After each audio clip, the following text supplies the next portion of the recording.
Señores, Dios les bendiga. Permítanme saludar a todas aquellas personas que van a ver este video. La razón de este video, primero lo hago con sinceridad, sin nada premeditado o escrito. No tengo absolutamente ningún material que yo pueda mirar o leer para decir lo que voy a decir, sobre todo porque lo que voy a decir es una corrección de forma pública, no con la intención de dañar, no con aviesa o dañina intención, pero más que todo porque es algo que necesita ser corregido, sobre todo cuando se hace una admisión pública de un error tan grave y tan triste y tan penoso. Primero que todo, yo quiero aclarar que muchos, con evidente ignorancia, tratarán de decir que este mensaje fue mandado a hacer. Y no hay nadie que haya pisado la faz de la tierra que pueda decir que ha tenido la intención o la gallardía de decirme a mí que diga algo. Yo jamás he hecho eso. No creo que haya nadie que se atreva tampoco a enviarme como mensajero de sus sentimientos. Sin embargo, los que me conocen, los que saben quién es Ariel, los que son de mi círculo y aún los que no, los que me tienen en las redes sociales, saben que yo tomo posiciones firmes, sobre todo cuando se puede admitir un error de una naturaleza tan grande como el error que se admitió en estas redes sociales de copiar mensajes de otros predicadores. Y yo voy a entrar más en detalle sobre eso en un momento, pero quiero recalcar que la única intención de esto es poder mostrar y enseñar, sobre todo, cómo un predicador tiene que prepararse para dar un mensaje. La predicación es un edificio grande que se construye en privado, en intimidad con Dios y en intimidad con la palabra de Dios. Ese edificio de la predicación no puede construirlo otro por nosotros. Es un edificio que nosotros tenemos que levantar, estudiando, leyendo la Biblia y sobre todo pidiéndole al Señor que nos dé una palabra para el pueblo a que nosotros nos vamos a dirigir. Y yo quiero citar, para que nos quede de evidencia, cuál es la preparación que debe de tener un ministro a la hora de hacer un mensaje para la iglesia que ese ministro le ha tocado dirigir. Y quiero tomar como ejemplo a alguien que usualmente tiendo a poner como ejemplo en todas las cosas que uso para citas y ejemplo de cómo debe de ser la predicación. Ustedes saben que Spurgeon se conocía como el príncipe de los predicadores. A los 19 años ya tenía 600 mensajes predicados. Y una iglesia que él recibió en su pastorado inicial con 200 miembros, en menos de 2 años ya constaba de 5,000 personas que se sentaban a escuchar las maravillas del Señor a través de la boca del predicador, que era Charles Spurgeon. Como parte de su proceso de predicación, hay algo que su esposa testifica sobre él. Ni siquiera él mismo, cosa que él pudiera hacer para poder enseñar sobre todo a los alumnos de su escuela de predicación. Pero hay algo que su esposa testifica sobre él y de lo que él hacía cuando le tocaba predicar. Y yo quiero citar y que leamos todos qué era lo que la esposa de Spurgeon decía sobre él y sobre su metodología para predicar los mensajes. Déjenme aclarar un poquito la cámara. Y creo que ahí me ven mejor.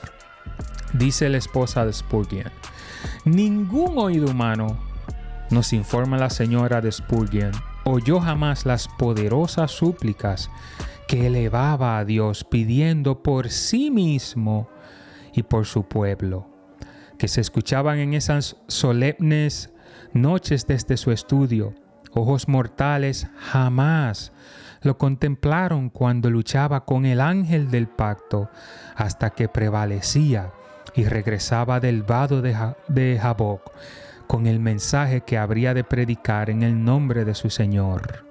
Sus sermones más grandiosos y fructíferos eran aquellos que ejercitaban más su alma y le ocasionaban angustia espiritual, no tanto en su preparación y arreglo, sino en su propio sobrecogedor sentido de responsabilidad ante Dios por las almas de aquellos a quienes habría de predicar el evangelio de salvación por fe en Jesucristo.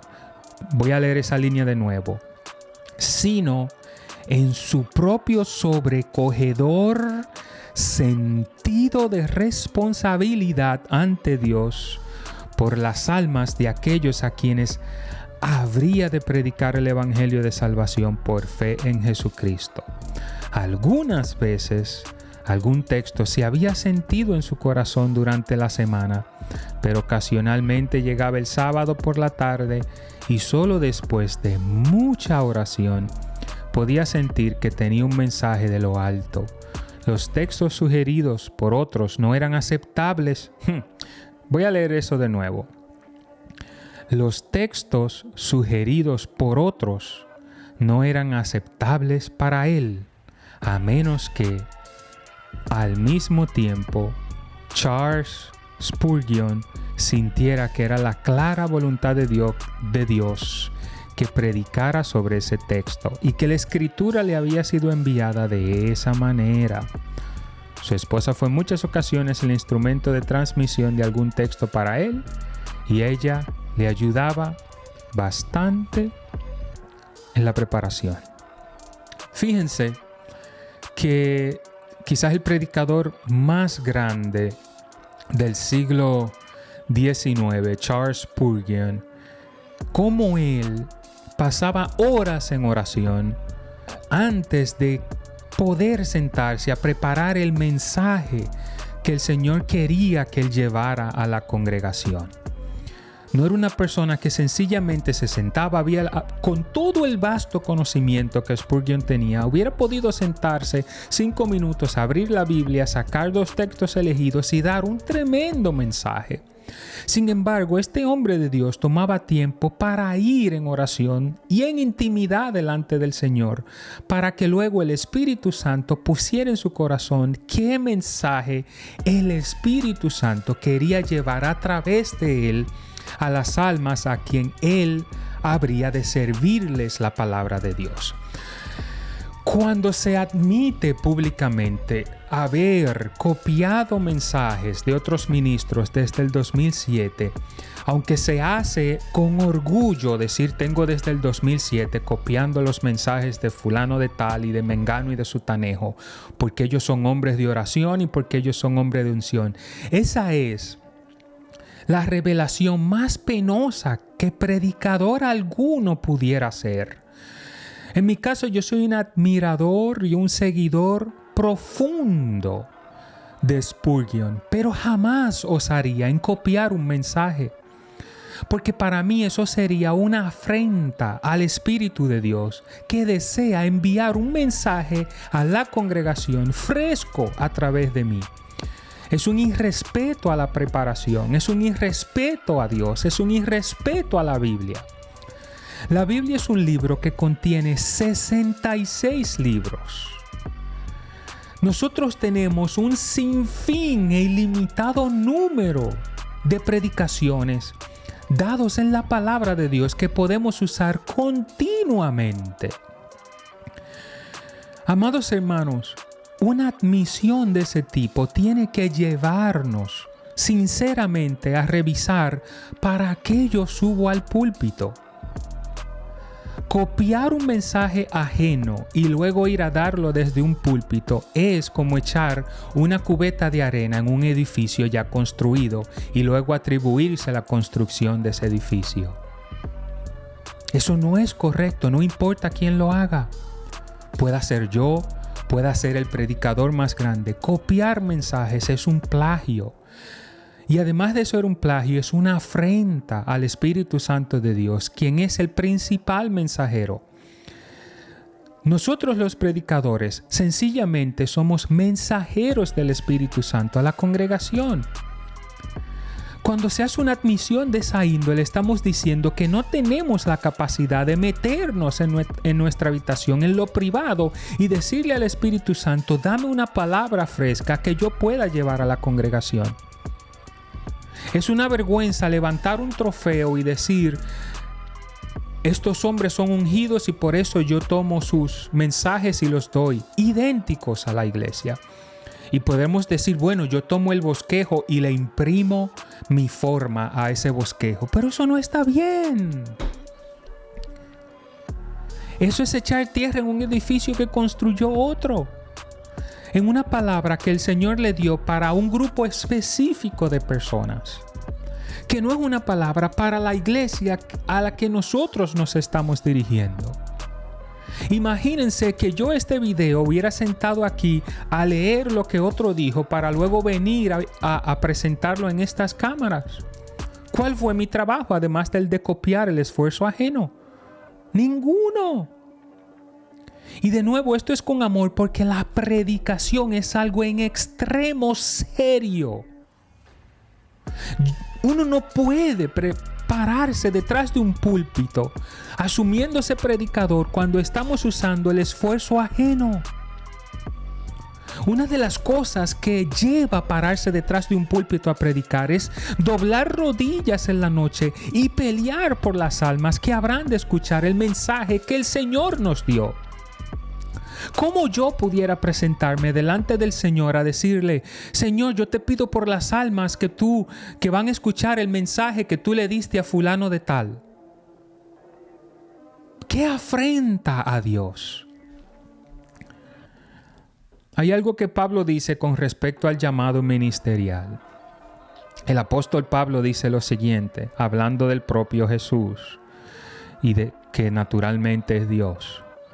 Y dice, y Él mismo constituyó a unos apóstoles, a otros profetas, a otros evangelistas, a otros pastores y maestros, a fin de perfeccionar a los santos para la obra del ministerio, para la edificación del cuerpo de Cristo, hasta que todos lleguemos a la unidad de la fe y del conocimiento del Hijo de Dios, a un varón perfecto a la medida de la estatura de la plenitud de Cristo, para que ya no seamos niños fluctuantes, llevados por doquiera de todo viento de doctrina, por estratagemas de hombres que para engañar emplean con astucia las artimañas del error.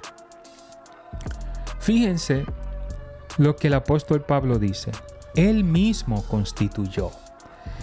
Y cuando cualquiera de nosotros es llamado a estos dones que fueron constituidos por el Señor está poniendo sobre nuestros hombros la carga de ministrar la palabra a la gente que nos escucha.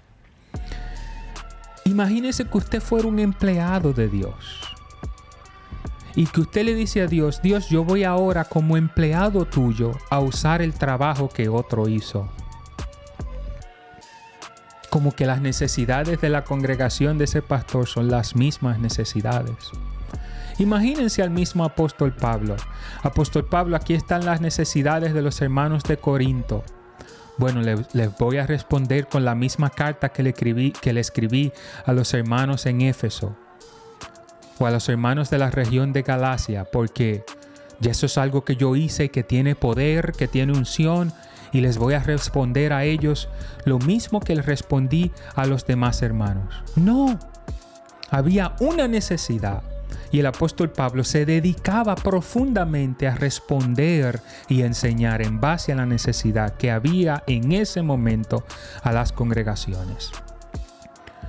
Esto es una cuestión seria porque los días que estamos viviendo, La situación que vive sobre todo Estados Unidos actualmente amerita que el ministro tenga tiempo con Dios y ministre a su iglesia la verdad de Dios en el contexto en que su iglesia le ha tocado vivir.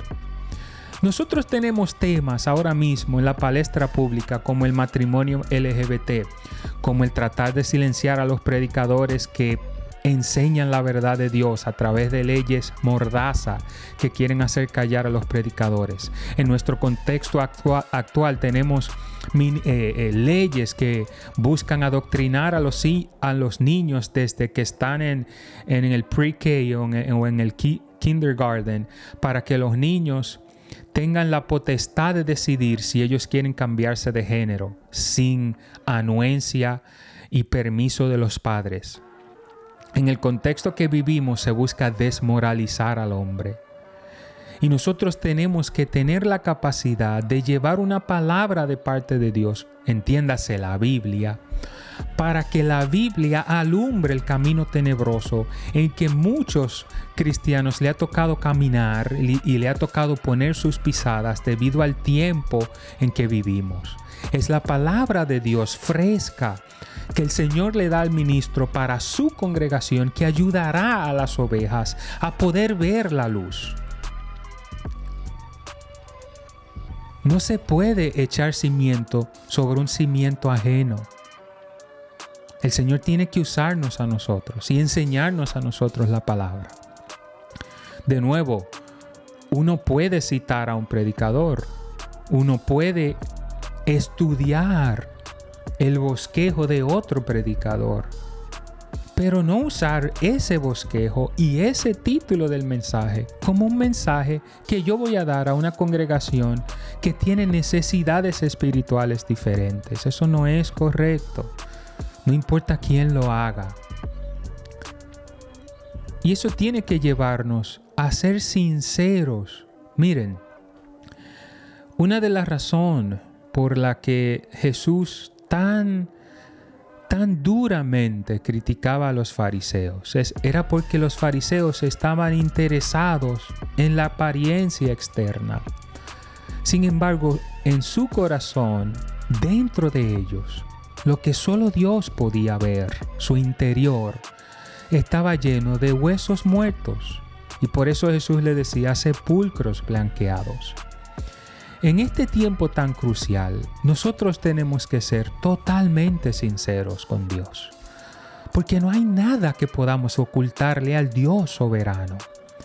David decía, porque no está en la palabra en mi boca y tú la sabes toda. ¿A dónde me iré de tu espíritu y a dónde me esconderé de tu presencia? Nuestro Dios todo lo sabe y todo lo examina. Nosotros no estamos aquí para quedar bien con la gente. Nosotros estamos aquí para estar a cuentas con Dios. El llamado pastoral es una constitución, un llamado divino. Y si el Señor te emplea y nos emplea para ese llamado, es para que Él nos diga qué hacer y no ir a copiar lo que el Señor le dijo a otro que diera. Esto tiene que llamarnos a cuenta y a ser sinceros, sobre todo con Dios. Con Dios, que será nuestro juez. Aquella famosa frase que muchos con ignorancia usan, solo Dios puede juzgarme, es la frase más tenebrosa y dura que cualquier persona pudiera decir contra sí mismo. Es verdad que solo Dios puede juzgarte. El problema es que Dios lo sabe absolutamente todo. Y Dios es tan grande y tan soberano que te conoce a ti, me conoce a mí, más que que lo que nosotros mismos nos conocemos. Y en aquel gran día nosotros nos tocará pararnos delante de Él. Y solo vamos a escuchar dos cosas de parte de Dios. O buen siervo fiel, o vamos a escuchar no te conozco, apártate de mí. Esas son las dos cosas que vamos a escuchar en aquel día. La predicación es algo serio. Jamás debe un hombre de Dios predicar si no le ha puesto el Espíritu Santo un tema en su corazón. Jamás debe un hombre de Dios pararse frente a una multitud de almas que necesitan escuchar la palabra, entendiendo que sabiduría ajena de otro hombre es la que será su respaldo en el púlpito para decir lo que otro ya dijo y lo que Dios le dio a otro. Eso no es ético, eso no es íntegro y eso no demuestra. Eso de hecho nos deja saber si hay o no capacidad para la predicación. Líbrenos el Señor de pararnos detrás de un púlpito y frente a tanta gente necesitada a hablar lo que otro dijo para su iglesia, para su ciudad y para su tiempo. Hay otra cosa que quiero aclarar que se dijo en ese video donde se admitió que desde el 2007 se usan mensajes de otras personas. Hay algo que se dice ahí, que es que la unción que Dios le dio a esas personas y este mensaje, esa unción, y estoy parafraseando, porque no recuerdo al 100 cada palabra, sino el mensaje, que la unción que esos siervos tenían era una unción que se podía transferir a través de esos mensajes. Y así como la predicación es un edificio que se construye en el cuarto de oración, la unción es algo que se recibe de parte de Dios. Nadie puede transferirle su unción a usted. Nombre el ministro que usted quiera. Nombre al más grande de los predicadores, sea de la historia antigua o moderna. Ese predicador no puede transferirle a usted su unción. La unción se construye en privado. Nadie puede transferirle su unción. Nadie puede darle la unción de un mensaje a usted para que usted lo lleve. Eso es un gravísimo error. Juan dice: la unción que recibiste de Él. Dios es el que da la unción. Y no hay forma de llevar una predicación ungida si no vamos delante de Dios para que nos dé el mensaje. Si nosotros tenemos la osadía de copiar un mensaje ajeno, ese mensaje no es ungido porque aquel ministro estaba ungido. Sencillamente es una copia, un plagio, una mala imitación y una falta de ética y de moral ministerial que Dios no aprueba. Podemos pasar horas frente a una cámara intentando justificarnos con los hombres, pero eso no es excusa. Podemos decir, como dijo el apóstol Pablo: oh hombre, eres inexcusable. A los hombres podemos hacerle inventivas y excusas baratas. A Dios, al dueño del don, al dueño de la unción, al dueño de la palabra, nadie puede hacerle excusas. Cuando el Señor llama a un ministro, el Señor le va a dar ese mensaje a ese ministro y lo va a ungir para que lleve la palabra que Dios puso en su corazón para su congregación. No nos enganchemos y nos subamos a carros ajenos buscando unción ajena. Eso no trabaja así. Eso es un error doctrinal. Buscando unción en ministerios ajenos. Eso no trabaja así. Voy a terminar con lo que dije al principio. Esto es algo para cualquier persona que haga eso, que admita que usa mensajes de otras personas. Eso no es de Dios. Eso no es correcto. Y eso no es íntegro. Y eso ni siquiera es luchar en la presencia de Dios por las almas que van a oír nuestros mensajes. Qué fácil sería, tener 3, 4, 5 meses de sermones que otro dio, que yo voy a usar para mi beneficio. eso habla mal de quien sea que lo haga. Yo sé que es difícil que se nos corrija y yo voy a leer algo de Spurgeon, quien para mí es uno de los más grandes predicadores. Hay algo que él decía sobre el tener amigos que dicen la verdad. Y voy a terminar leyéndolo a él. Esto es lo que dice Spurgeon. A menudo, la prueba de un verdadero amor consiste en decir cosas ásperas. Si un hombre llega y dice cosas muy placenteras acerca de ti, cuídate de él. No es tu amigo. Pero el hombre que puede advertirte, que puede señalar tu falta y tu locura, que puede correr el riesgo de perder tu estimación indicándote el peligro, ese es el que tiene un sincero afecto por ti. Y un hombre sensato escogería a un amigo así. Que Dios nos ayude a hacer su debida voluntad.